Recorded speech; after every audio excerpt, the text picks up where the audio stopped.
میں تپتی زمینوں پہ سجدے، سفر میں وہ گھوڑوں کی زینوں پہ سجدے، چٹانوں کی اونچی۔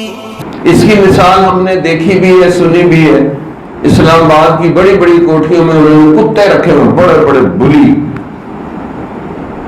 اور جو ہی گھنٹی بجتی ہے، دروازہ کھٹکھٹاتا ہے تو سب سے پہلے وہ استقبال کرنے آتے ہیں دروازے پہ، اندر بھونک رہے ہیں۔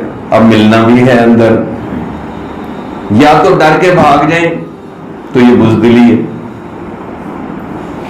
یا ان سے لڑ پڑے کتوں سے تو وہ آپ کو کاٹیں گے، آپ اس کو کیا کر سکتے ہیں؟ فرمایا بہترین طریقہ یہ ہے کہ گھنٹی بجاتے رہیں، کتوں کا مالک آئے گا، وہ ایک ہی جھڑکی مانگے، ہٹو ٹونی صاحب ادھر بیٹھ جائیں گے چپ کر کے، اور وہ آپ کو اندر لے جائے گا۔ اسی طرح شیطان بھی اللہ کا ٹونی ہے، بس ایک ہی جھڑکی ہے، اس کو کافی ہے، چپ کر کے ادھر بیٹھ جائے گا۔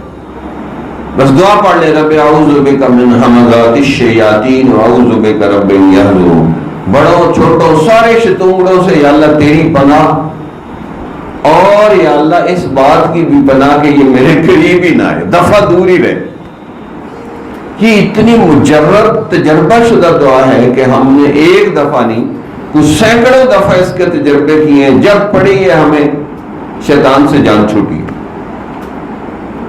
تو ایک تو اس کی کثرت کریں، اس سے شیطان کے وسوسے جو نماز میں آ رہے ہیں، ویسے چلتے پھرتے وسوسے آتے ہیں، اس سے جان چھوٹ جاتی۔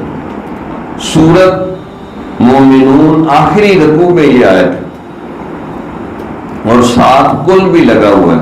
اللہ نے اشارہ کیا کہ اس کو پڑھو، کہو اس کو یہ دعا، تاکہ شیطان سے جان بچ جائے،